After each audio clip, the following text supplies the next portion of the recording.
चंद्रकांता अध्याय 31 का विस्तृत कहानी रूप में वर्णन। अध्याय 31 में कहानी एक बार फिर रहस्य, प्रेम और चालों के मिश्रण से आगे बढ़ती है। अब तक के प्रसंगों में हमने देखा था कि चंद्रकांता, वीरेंद्र सिंह और उनके साथी तेज सिंह, चपला, चपलिक तथा कुशल सिंह किस प्रकार किलों, मायाजालों और अयारी के भंवर में उलझे हुए हैं।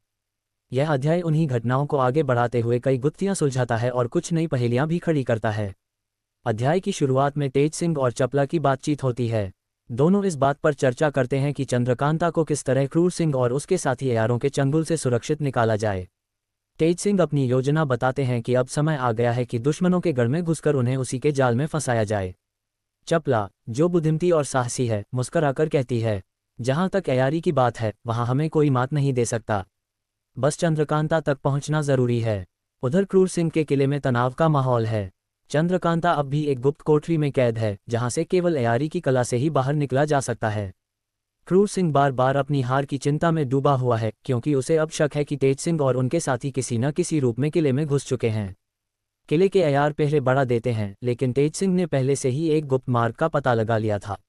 इसी रास्ते से वह और चपला किले के अंदर प्रवेश करने की योजना बनाते हैं। तेज सिंह और चपला दोनों भेष बदलकर अंदर जाते हैं, तेज सिंह एक बूढ़े वैद्य के रूप में और चपला उसकी सहायिका बनकर। वैद्य का भेष इतना सटीक होता है कि किले के पहरेदार भी पहचान नहीं पाते। क्रूर सिंह, जो इन दिनों एक रहस्यमय बीमारी से परेशान है, उस वैद्य को बुलवाता है। तेज सिंह उसके सामने आते हैं और नब्ज देखकर कहते हैं, राजा साहब, ये रोग भीतर का है, इसे केवल औषध नहीं बल्कि सद्बुद्धि की हवा ही ठीक कर सकती है। क्रूर सिंह इस पर हंसता है, लेकिन तेज सिंह की नज़रें अब उसके कमरे के हर कोने को देख चुकी हैं, विशेषकर उस गुप्त दीवार की जिसके पीछे चंद्रकांता कैद है। रात होते ही तेज सिंह और चपला उसी दीवार के पीछे पहुंचते हैं। अयारी की चाबी से ताले खुलते हैं और एक क्षण में चंद्रकांता उनके सामने होती है। वह उन्हें देखकर रो पड़ती है।